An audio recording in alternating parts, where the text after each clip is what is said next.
Hi everyone, this is Carolyn Winter, and you've joined us for an Oz Artist community event. Um, uh, the topic tonight is everything you need to know to get certified as an RPA practitioner. It gives me great pleasure to introduce my business partner and licensed Resonance Repatterning Senior Teacher of Teachers, Artis Osborne, who will take us through this journey this evening. Artis? Thank you, Carolyn. Glad to be with everyone tonight, those that are live and those that will listen after the fact. I've been teaching since about 1995 and have had the privilege of taking many of the students that I've taught through the certification process. Their reasons for doing it were varied. Some knew they wanted a professional practice, and we live in a world of credentials. So having that credential, putting that diploma on the wall that says I have completed this process, was something they knew they wanted. Other students weren't really sure. Why do I need to get certified? I've just completed taking all the basic classes. What is the value in it? And my response to that is that it's really a personal journey for you. You commit to healing yourself, to transforming yourself when you do this training. It's very personal, isn't it? It's not just a lot of theory and a lot of books. It's very much about you, your person, learning about the family dynamics that have affected you, how the beliefs of your little child within has kind of set the course, so to speak, for the rest of your life. And if you don't like where that course is taking you, you now have the tools to begin what I call the negotiation with the little child to update so that you can take your life in an empowered direction. So the answer is, why do I consider going through the certification process? I would say do it for you. That's the feedback I've received over the many years I've been doing it. I'm so glad I did this. I wasn't sure. I was a little afraid. There's a lot of uneasiness that people bring into the process. I become all the terrible teachers they ever had, and anything I say, they're ready to receive it as criticism. So those are just some of the challenges that come up for us along the way. And I think many of us have been scarred and traumatized through the educational process. And what I try to do as a designated observer, and my fellow teachers, who at this time are the only trained designated observers that we have, what we're trained to do is really watch and listen and give loving feedback. So the feedback is simply, this is what I see you doing, and I really like it, and I see that as a real strength because you're demonstrating X, Y, and Z using that method. So that's one form of feedback.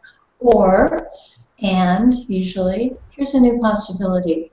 When you do this and say this, what I sometimes hear is this. So next time you might want to consider trying this.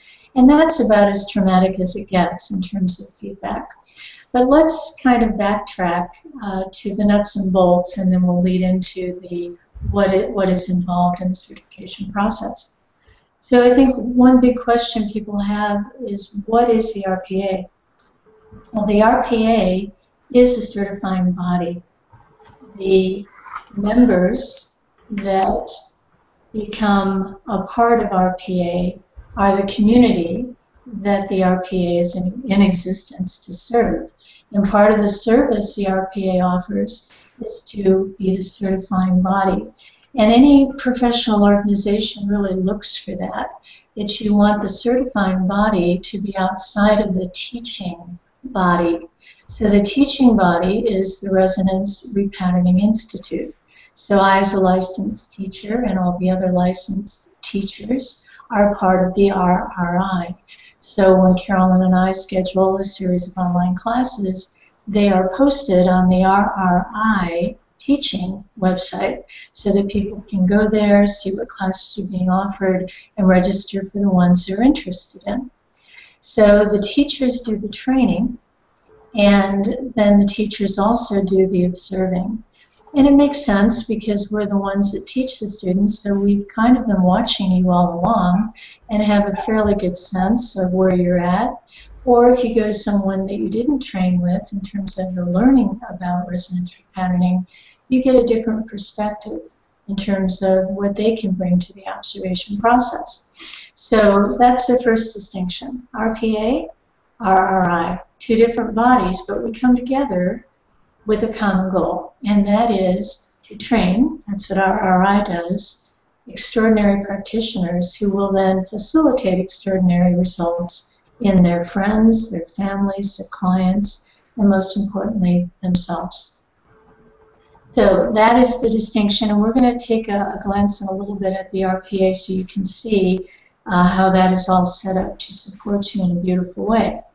So this journey towards excellence really does confirm that you've made progress. I think that's a nice way to say it. So you do a lot of sessions. You start with empowering and you go all the way through the basic 6 courses, the 5 Element and Meridian class, and along the way you do lots of sessions on yourself, you do sessions on other people. Well, at the end of that process, all of that wonderful information needs to be integrated. And the certification process guides you through that integration process. You also have support for integrating what you've learned in the book. And Carolyn, if you wouldn't mind getting that visual up for us, and I just randomly picked the Transforming Unconscious Patterns book. And if you open that to page 160, you'll see a skills development routine. And in a moment, we'll have that on the screen for you if you don't have your books handy, or you have a different version of the book, which helps. Okay, there it is. Excellent. So with that skills development routine, and again, it's in the back of every book, starting with your empowering. This is a step-by-step self-study guide. Chloe spent a great deal of time creating this so that you could go through it page by page and check off what you've learned. So if you look under routines, it says every day do one of the what are now called spiral up tools or options. In the olden days, like a month ago, we called them modalities. But do one every day, carefully reading the description of what it is, how to do it, doing it thoughtfully, pausing afterwards, so that it begins to integrate. When you do one and you get through the whole list that's in that book, you check that off. Or the second option, read the information that's listed there on problems and opportunities. Because you do that the first couple of times, but then you just go right to what is the problem. We'll go back and read through, because in the pages following the color pages in all of your workbooks, there are lengthy descriptions of each of those keys. So the introduction to what is a problem might give you a new way of thinking about it, and therefore you have now a new way to communicate it to someone else. The next option is identify a problem, so we all have a laundry list of those, and then do the major brain area correlations involved. So is it involving my prefrontal cortex, which is my CEO, or is it involving my right brain, which is my creative intuitive brain, or is it my temporal lobes, or is it my cingulate gyrus? What part of my brain is involved? And then get these statements about that brain area, and then do a modality to change your resonance. So simple little exercises. And she breaks down in the skills development routines every part of the process. So even though you may have finished some time ago, or you may be in the process of doing your training right now, start at the beginning. Go back, read through your empowering book, do the skills development routines in the back, check, check, check. Your brain and your body loves when you check things off, because every time you check something off, you're saying, yep, I got that, yep, I know that. That's how you integrate. So the skills development in the back of all the books is a wonderful companion for you to use during your certification process. Okay, so next, what is that process about? Well, the first... Let me bring myself back there, Artis. I'll on-screen share. Okay, and I'll come back on. And carry on. There you go. Carry on. I love that Canadian expression. Carry on. Okay. So what is the process?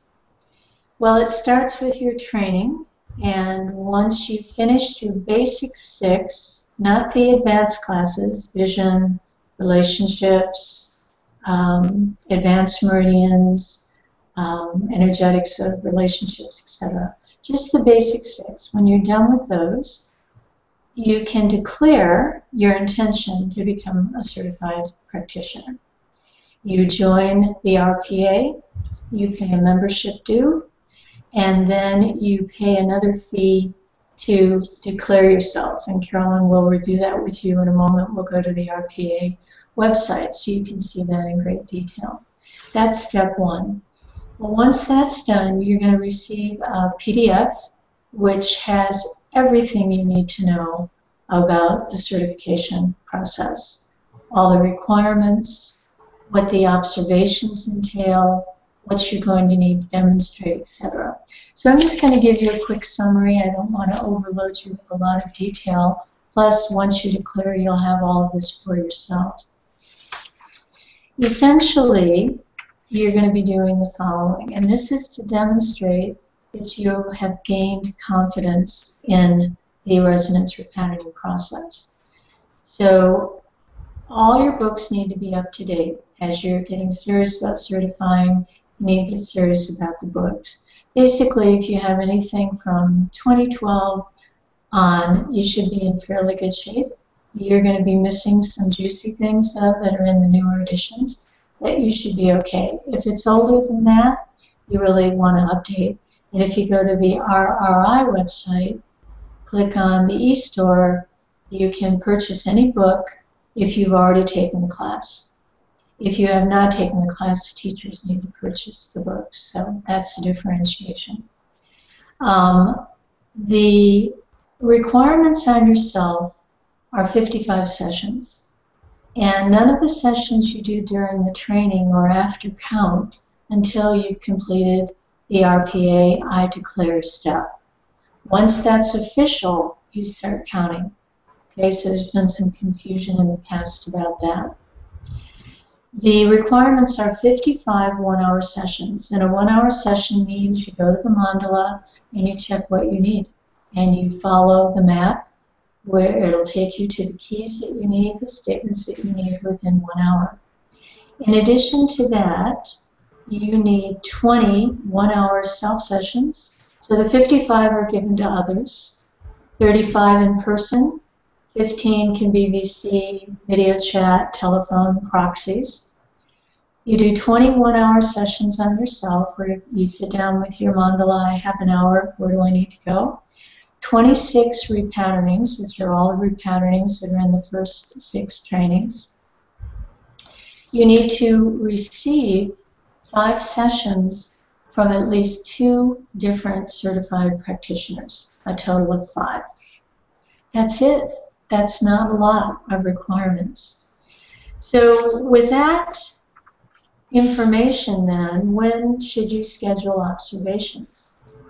Well, I would recommend that you get your first observation right after you declare and you've done a few sessions and you really want to know that you're on the right track. That's the time to do your first one. Don't wait until you've got 55 done, because the feedback a designated observer is going to give you is intended to really make sure you're giving the very best session you're capable of giving. So you're going to want to have any insight or any feedback that will make your sessions better, more efficient, more effective, more transformational. You're going to want to get that at the beginning of the process rather than trying to cram it all in at the end. That would be my recommendation. Most people need a minimum of 3 observations. And it's not uncommon that some people need 5 or even 6 observations. And the reason for that is this. Every observer needs to observe the same things in terms of categories. We all need to see you do orientation, the complete orientation section. We need to see the complete problems into opportunity section. By complete, I mean any part of the process that says identify or ask must be shown. If it's muscle check, do we need this, question mark, and you don't, that's not a problem. But it would be going through and doing every part of the problem that says identify or ask. Same with intention. Okay. We also need to see 2 of what we call our process modalities. We need to see the energy constriction release to make sure you can hold the space, the earlier child communication, speaking lovingly to a 2-year-old or a 5-year-old representing the parent, giving the response being asked for in the energy constriction release, so it's important we see that. And the other one we really need to see is the fusion. So that you learned in the chakra class. So can you handle that fusion? Can you find out what is needed from letter A, B, C? What order do I do it in? And most importantly with that, we need to see the lost quality retrieval, which when you take the chakra class, we show that to you. That needs to be practiced and needs to be demonstrated that you're comfortable with it. In addition to that, we need to see you do a couple nice, juicy repatternings. And by juicy, I mean something with complexity, like the parental repatterning, reptilian brain repatterning, meridian 5-element repatterning, etc., abundance repatterning. So those are just those are the things we're looking for. So you can imagine that in a 1-hour session, you certainly can't cover all of that. So 3 seems to be the very minimum. And you can work with your designated observer and say, you know, if you're working with the same one, then that person's going to know, what did you do the first time?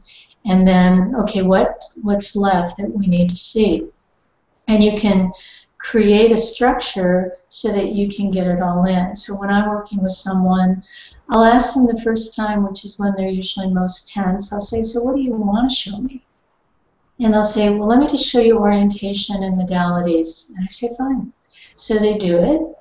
I give them the feedback. I check it off. Done. I've seen it. So then the next time I'll say, okay, now that you know what's involved, is there something in particular you'd like to show me today, or would you just like to see where the session goes? And then I honor whatever they want to do. It's your process. It's your certification journey.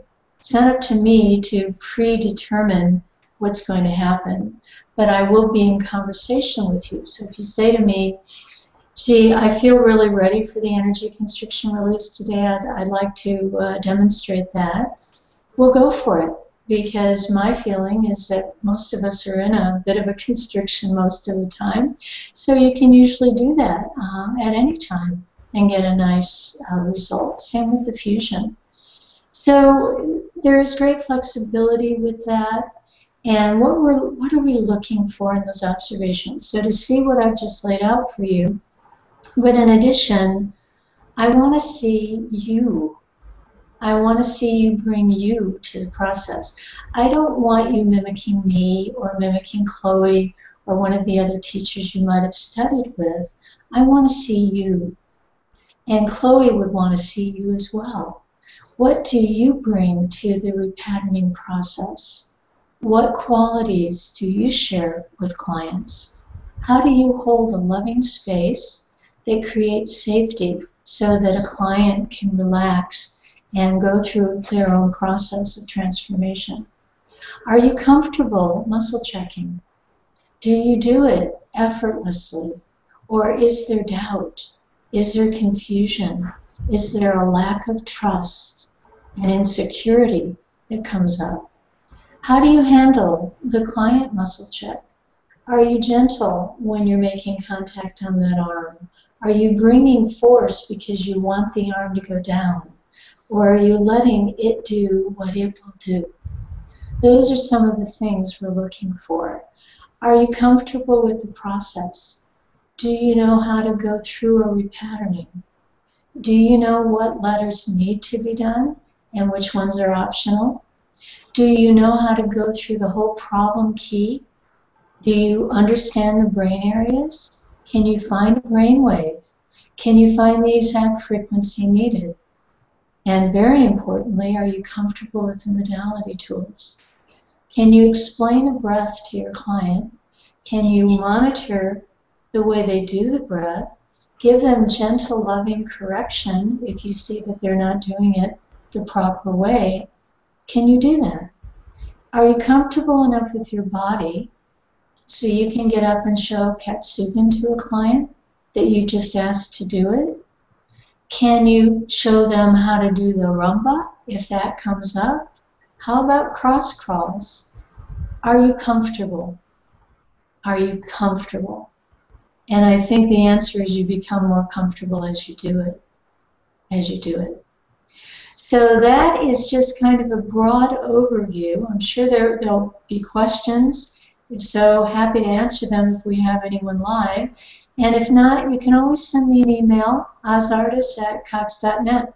With any question you have, I'm happy to answer it. Going down my list, how long does it take? For most people, it takes about 2 years. And I know that sounds daunting, but if you don't have a full-time practice and you're giving 2 to 5 sessions a week, to give 55 sessions, we're talking 10 plus weeks, and that would be if you did it continuously. You're also giving yourself a whole lot of sessions, 26 repatternings plus 20 whatever comes up sessions on yourself.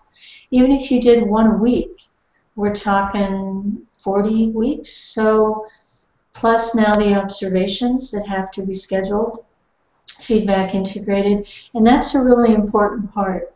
As an observer, what we're looking for is, did you integrate the feedback I gave you last time? That's the key. Did you take it in and make a course correction if needed? Did you take it in and emphasize the strengths that were pointed out to you? I find it's just as important to help someone understand what they do well and why that matters as it is to give a new possibility. You might want to try it this way. I think we go with our strengths.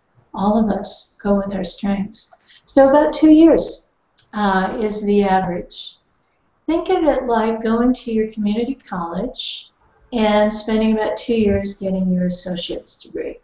Many people go to a community college part-time, they work, they go to school at night, etc. They do their assignments, takes about 2 years, they get their associate's degree. So that's a good reference point. So at this point, I would like to turn things over to my partner, Carolyn, who will bring up, I hope, the RPA site for us and walk you through what is available there for you, as well as trying to help you understand why does it help to be part of this community. What's the value in it for you? Okay, Carolyn? Thank you, Artis. Well, yes, I've been involved with the Repatterning Practitioners Association for quite some time. On the board of directors and as tech support, most people find me there. And it's a wonderful organization. It is an organization of practitioners who've been together as a group since 1995 or so. So it's a long-serving organization, voluntary in nature. And our sole purpose is to certify members and to create a favorable environment for members to have a practice. So our secondary function is to promote practitioners. So we invite anyone who's completed the basic 6 seminars to first join us as a student practitioner. You can join earlier if you like as a student member or an associate member and stay in the loop of all the activities that happen in this community.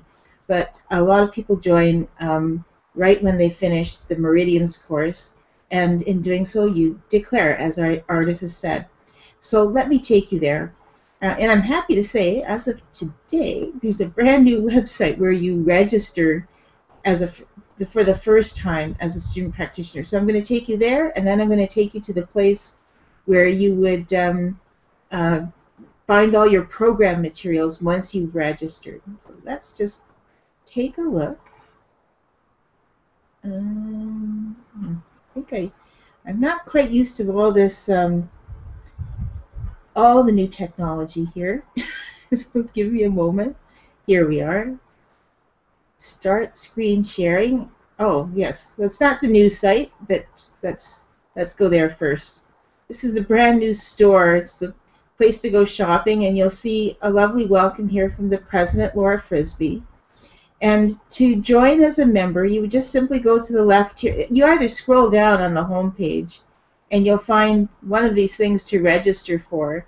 If you join as a new student practitioner, I believe that's $225 the first year.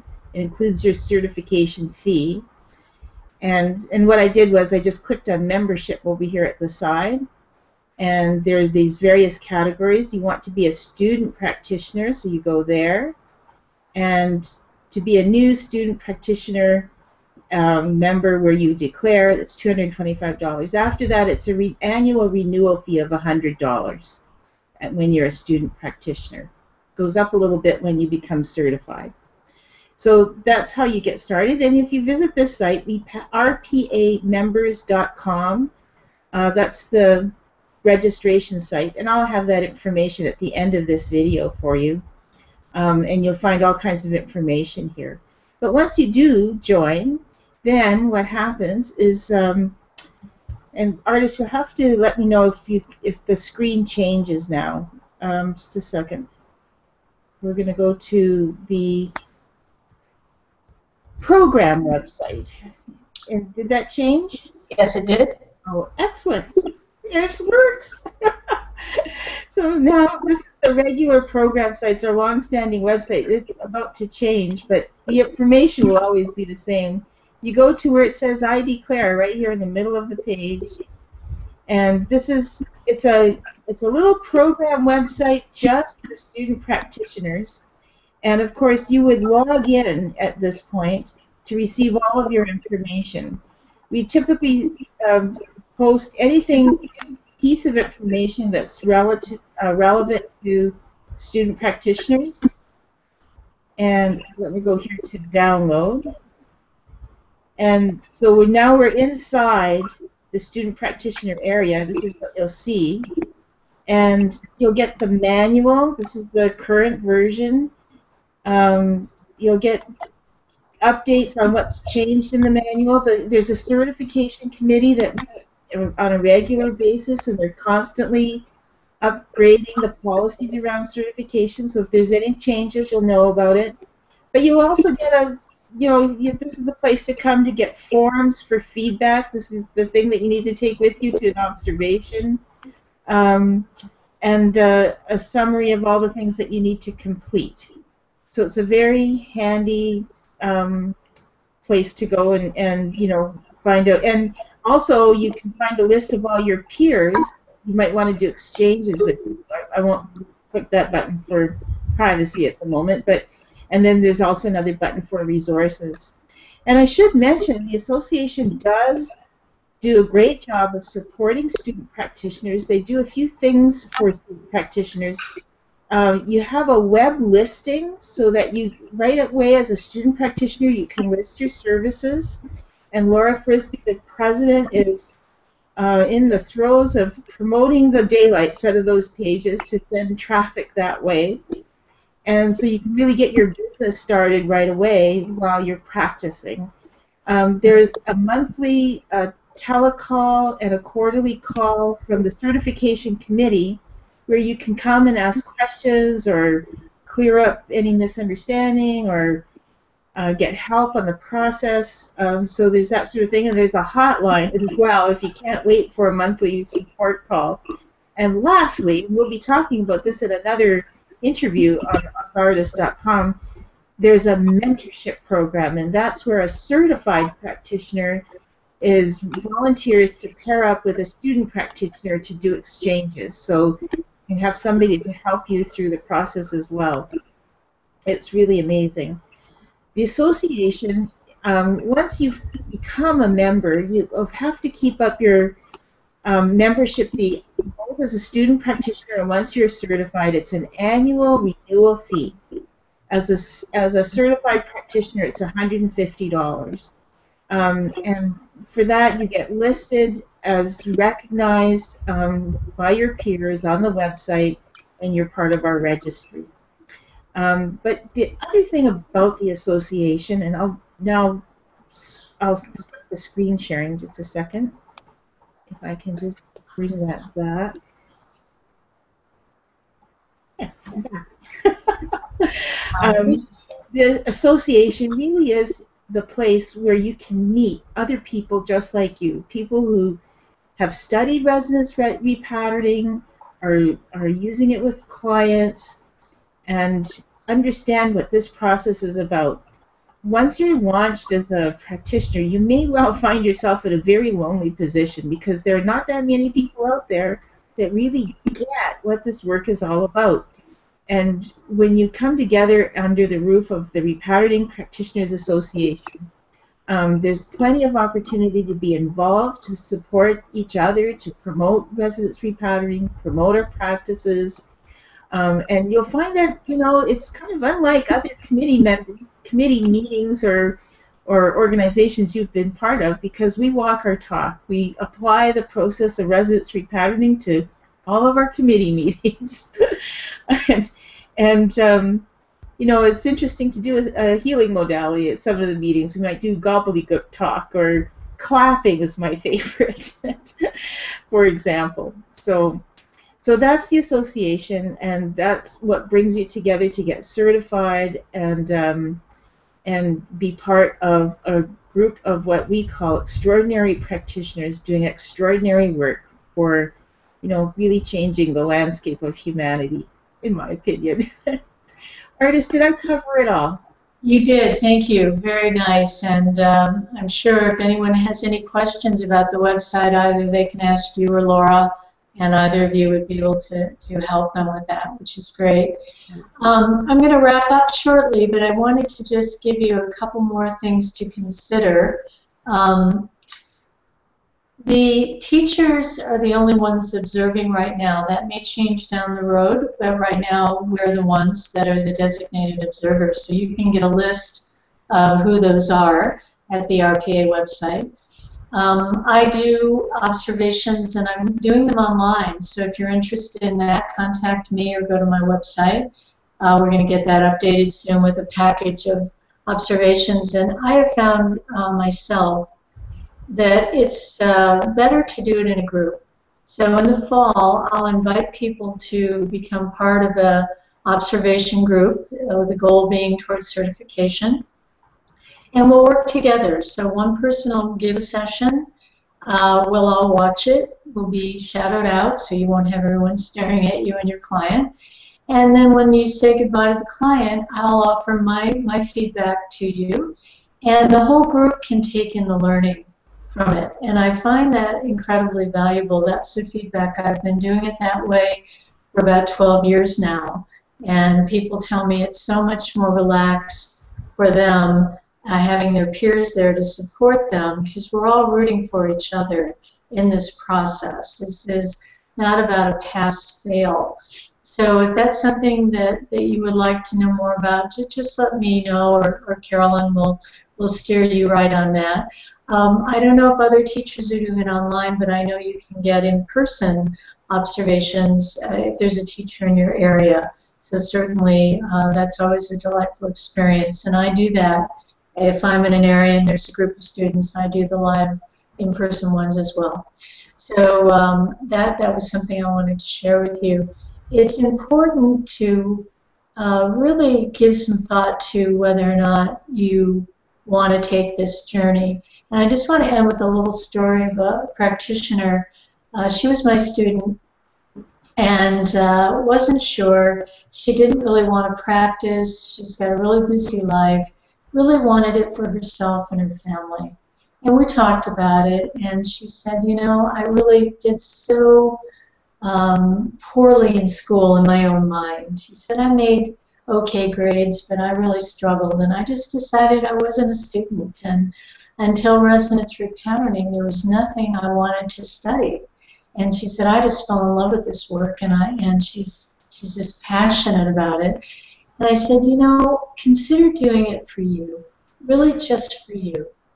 And it doesn't matter what you end up doing with that certification, but do it for you, because I would like your little girl to have an update that you are smart and that you are good at something that you love. And so she did. She declared, did her sessions, and she was part of my group observations. And every time I was in town, the same group of students would get together and we'd do these observations. And she fell in love with the process. She was scared the first time she had to show something. I think all she wanted to show me was one modality. That was it. She didn't want to do anything more. But she did it well, and I gave her feedback, and then the others said, you know, you did it so great. I don't know why you're nervous. You're just such a natural. I saw in that expanded time, probably a year-long time, I saw her go from this, I don't think I can, to this powerfully delicious practitioner. I mean, just so good, so fluid, so confident. And she just had tears when I said, you know, I don't certify. None of the teachers do. We observe, we give feedback, and then we recommend. So I said, I'm going to recommend to the committee at the RPA, there's a certification committee, Caroline mentioned, I'm going to recommend that you be certified, that you'll be a great asset to this community, and I'm just so delighted that you went through this process. And she just burst into tears, and she said, today is the day I truly got born. To her, it was just the most thrilling thing she'd ever done. So hopefully that story will land in your heart, and you may just decide that this is the direction you want to go in. So whether you want that professional practice with your diploma on the wall, or you just want to know you got it, you just want to know you really do it well, take advantage of someone with experience that can tell you how well you're doing it and keep moving you up that spiral until you can see it for yourself. And that's the quote I want to end with. When I first met Chloe, very first class I took with her, she shared this quote: I will hold the perfection of who you really are until you can learn to hold it for yourself. So as a designated observer and a teacher of resonance repatterning, that's what I love to do, to hold the perfection of you. And that's what the certification journey is really all about to me. Piece of paper is a piece of paper. It's how does it transform my essence? Peel away the layers, as Michelangelo said when someone said to him, how can you make those beautiful sculptures? He said, I chip away the excess. If you're ready to reveal yourself to you, join us on the certification journey. So if you need more information, go to my website, ozartist.com, or send me an email, or Carolyn will help you. We're here for you. I think I've said all I need to say, Carolyn, unless you have any questions. Artis, thank you so much, Artis. That was very informative, and I think that clearly lays out all the different parts of certification. And so thank you for that. And thank you for listening and watching. And we wish every one of you a wonderful certification journey. Hope you'll join us for that. This is Carolyn Winter and Artis Osborne for ozartist.com. Bye for now. Bye, everyone.